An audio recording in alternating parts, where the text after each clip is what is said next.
All right, so we're back now. Let's advance the project.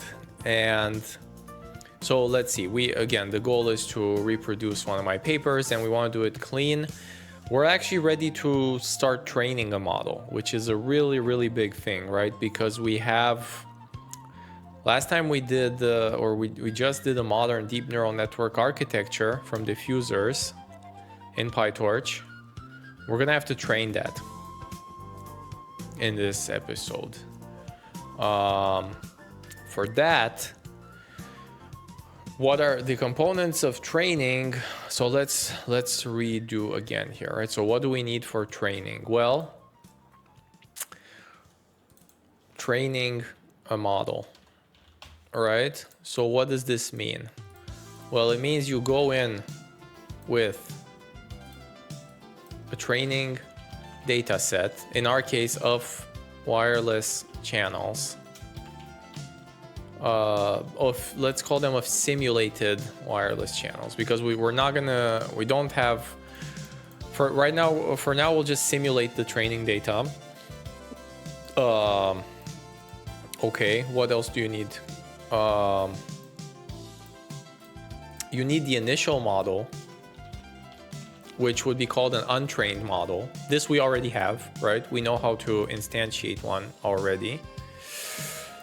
You need an optimizer.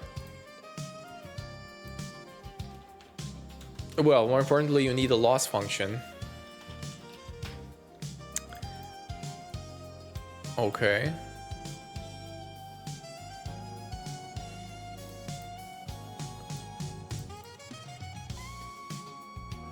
And you need an optimizer.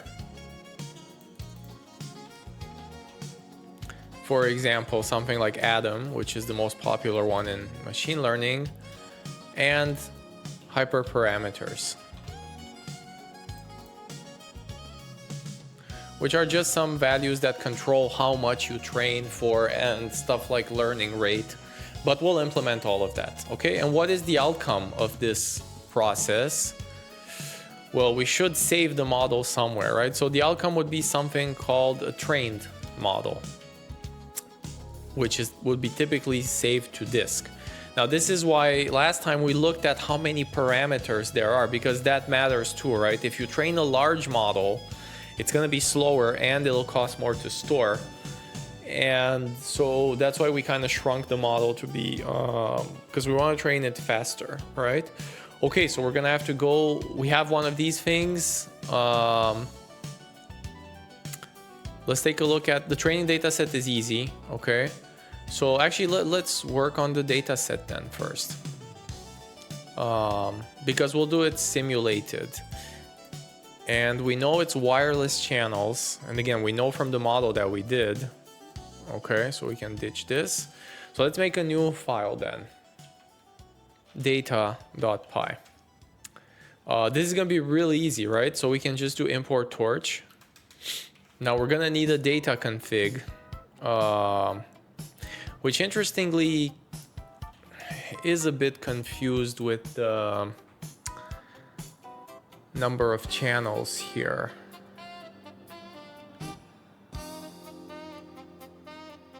Yeah, so actually this number of channels and sample size should not come from the model config. These are data parameters. Okay, so this is a good chance to move these here, do a bit of refactoring, right? So we want another data class, which is data config. And what should it have? Well, it should actually have these two things. That's pretty much all you need. Not really. So, very important, we need to know the shape of the data and the number of channels. So together the data is 3D, right? So it's a 2D matrix, 1664, but also with real and complex values. Which actually this is not needed because we know it's complex. Okay, so we just need, for pure data, we just need the sample size. So the number of channels is a parameter of the model. Okay. Well, now if we do this here, Okay, we'll do it later. But we also, so this is the property of a single data point, but we need to know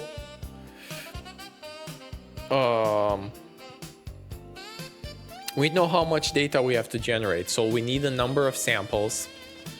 And let's say we generate 10,000 data points. Each of them will be a 3D tensor, 1664, and the 2 shape, although it is implied here. And we will work in native complex, actually. That makes it easier. What else do we need for data? The shape of each data, how many data points are there? What characterizes the data? So we're gonna need a distribution, which is a string, and it'll be Gaussian by default. Because in the future, we want to simulate more complex data, or maybe load it from somewhere, right? We want to load data from the internet, but for now, we'll just do it ourselves. We'll simulate it, okay? So then we can write a function called getData, which takes a config, which is a data config. And it actually returns a tensor, because we're gonna keep the data coherently. Okay, and we can say if config distribution is Gaussian, we know what to do, okay? ... Else, we're gonna have to raise a not implemented error. Other data distributions are not yet supported. Now, what do we do? And what we want to do is we just want to return data. Okay, so we're gonna have to create data here. Well, it's very easy because we're just gonna use torch random, okay? And we're just gonna say the shape of data is number of samples and sample size. Oh, sorry, config num samples and config.sample size unraveled. So this is now 3D, but we want it to be complex. So torch complex 30, no, complex 64, I think is the default, okay? And that's it. This is random Gaussian data now. Okay, so now we can actually go back to our model and use this. Now here's the trickery though. So we no longer have sample size here. Instead, we're gonna need 2 configs for this. So this can be CFG for shorthand.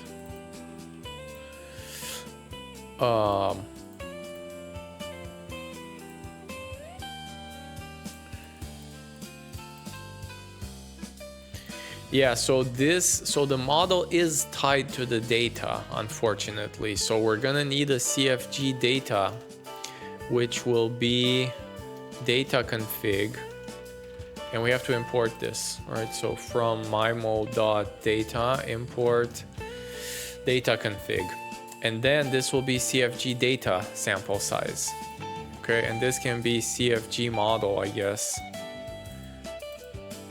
This makes it a bit nastier because the model now doesn't live in its own world. It depends on the data.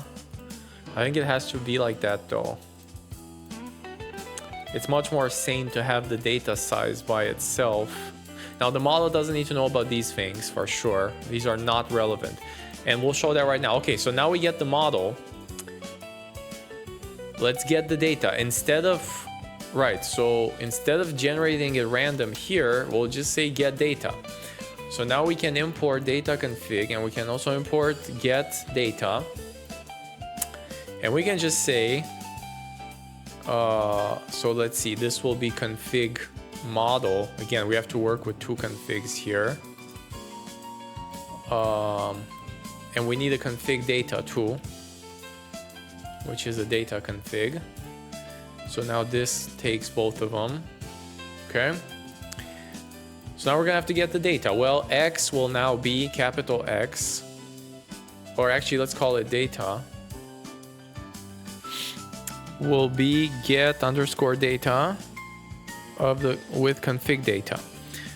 So this is a big tensor, and we don't want to run all of it. We just want to run some data through the model. With Torch inference mode. And let's call this training data. Well, no, we can call it data because we don't know. We don't have a loss for training yet. Okay. So now we don't want to run inference with everything because that'll be very slow because we're simulating 10,000 data points. We don't want to pass all of them through the model at the same time, which is again what PyTorch does. Is it also allows you to parallelize almost magically how compute happens. Instead, so we're not going to do sample data, but instead we're going to get data subset. We know the first shape of the data, the first size of data is number sample. So let's just pass the first 10 samples through the model. Okay. And outputs, we can just call this output. So then the input data is, and the output is. And that should be it now. So now what we can do is, let's see, what branch are we on? We can check out another new branch because we're still on the diffusers branch. So we can check out simulated data off of diffusers. And we can add the new file data, and we can run the pre-commit to clean everything up, which we set up before. There we go, some auto cleaning, not too much data. Okay, so now we should be clear now, no more warnings. Yep, all is clean. So that's it. So let's add it again. MIMO models. Did we have... Oh, thanks for the follow. Somebody just followed. Appreciate it. Thanks for stopping by. Feel free to lurk or keep lurking or ask any questions. Some basic, very basic deep learning for now, but we're actually about to write the loss function and actually train a model to do something. It's still going to be on Gaussian data, so we won't be able to see pretty images, but that's kind of not the point because this is one of my grad school projects where I didn't work with images anyways. I work with wireless channel data. And funny enough, actually, Gaussian distribution is pretty representative there. Okay, so now if I run the model module again, so MIMO.models, I should see the same prints, except now it's going through this data, which we just did. We forgot to move the data to GPU. Very important. So to config model.device. Because when you run AI, the data should live on the same device the model does, right? You can't, I mean, you can, but it's a more, well, no, you can't. The data has to be on GPU, right? Okay, so we forgot that. Actually, we made a, very good. So we forgot another important thing. So very, very good. So here's the critical mistake I made. Well, there's two. The first one is an optimization one. I should not move all the data.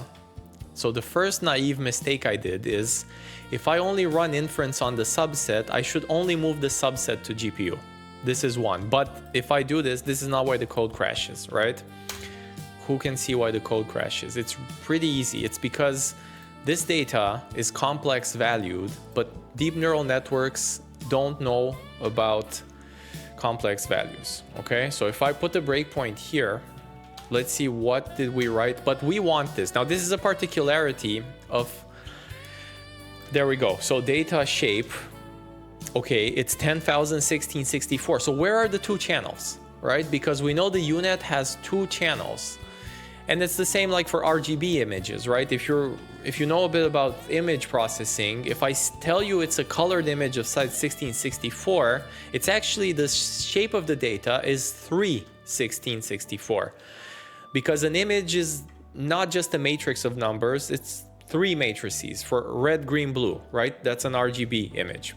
It's the same thing for wireless channels. These data here, these data points, if I look at one of them, these are complex numbers. What I need to do, so the thing is, most deep neural, in fact, almost all deep neural networks, they don't know much about complex numbers and they can't process them natively. So then what we need to do is we need to convert the data from 10,000 1664. We want to get to 10,000 to 1664.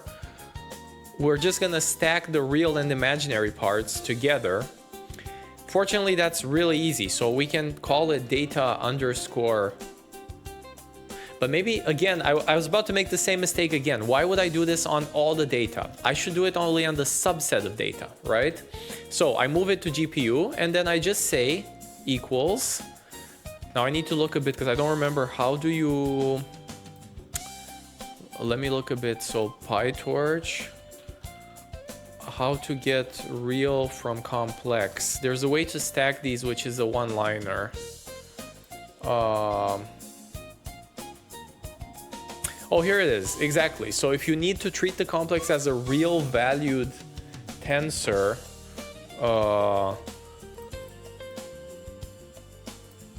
with an explicit last dimension of size 2, that's exactly what we talked about. Actually, we don't want the last size to be 2 though. We want the size to be in front.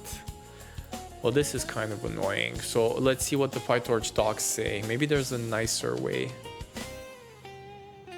Come on, there's gotta be a nice way. Oh, view as real.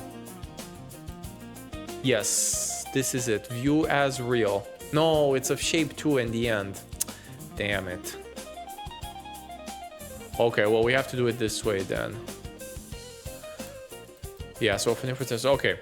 So we have to do it this way. There's no other way. So then we can say is data subset dot view as real. Oh, sorry, is it torch? Yeah, it's torch dot view as real. But the problem is I need to move the last. So let's see. How does this data subset look like?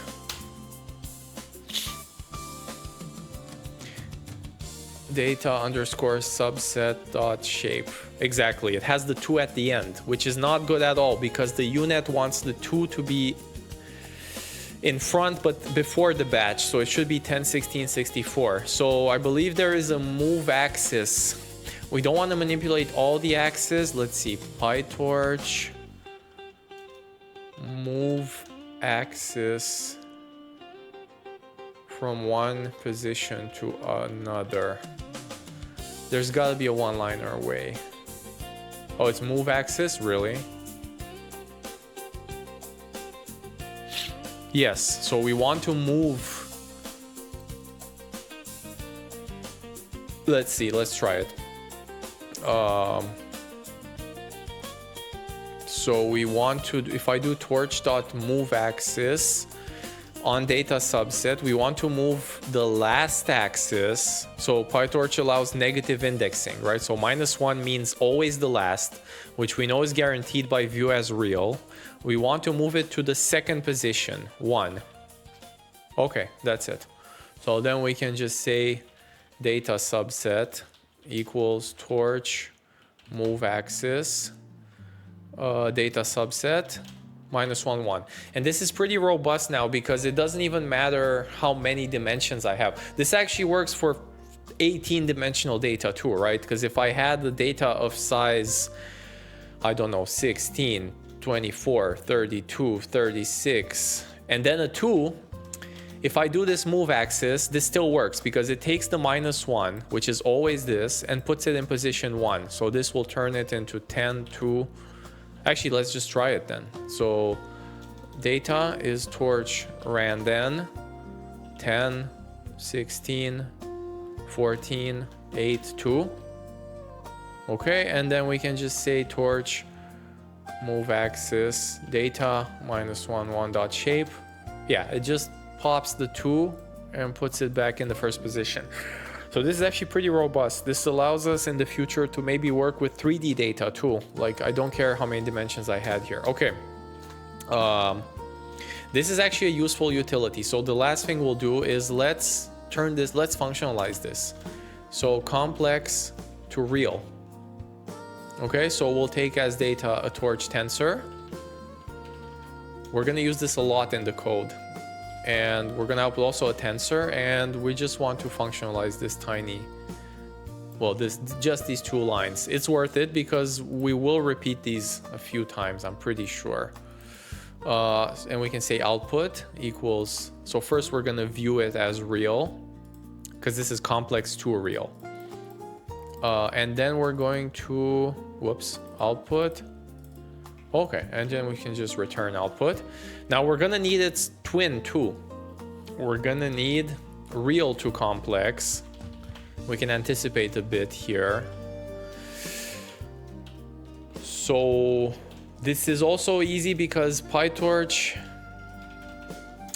So we have to do these in reverse order, right? So let's see. So what is the twin? So first we have to move the axis back. But that's very easy because we can say output equals, what do? We take the second channel, which is index 1, and we push it back. So actually the dual of this is exactly, right? So if you move -1 to 1, this function is its inverse if you just swap the arguments back. And this is also universal because we know the one, nothing here depends on data size, on how many axes the data has, which is really nice. And the other thing is torch view as complex, because this takes a tensor that ends in a 2 and gives you a complex one without that 2. Okay? So now what we can do is we can import these from MIMO.data, import complex to real, real to complex. And we can functionalize this because we can say this is complex to real of the data subset. It doesn't matter if we overwrite it, but we can also do this to the outputs, right? So we can say prepare data, pass through model, and post-process outputs back to complex values. Okay, so then we take the output, well actually this should live here, okay, and we say it's real to complex of output. Okay, well actually we overwrite it here a bit. Let's see.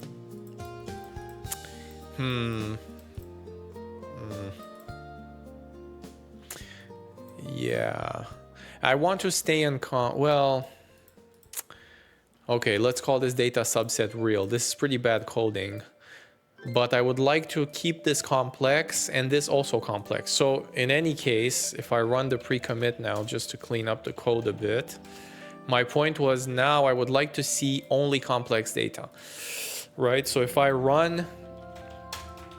now run the model on all this thing, what I should see is, very interesting. So what is the shape of the output? Oh, here we go. I forgot to chain it like this, obviously. My bad.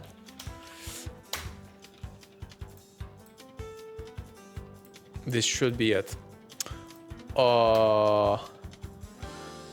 There is a trickery here. Okay, this is a more subtle trickery, but it's good we hit this. So they want this to be what's called in PyTorch a contiguous tensor, a last dimension with a stride 1. So we're gonna have to read the documentation here. So returns a view for an input complex. What happens is there's a trickery with the view thing. I wonder, I know how to fix this, but let's see. If I just do dot contiguous, I believe this solves everything.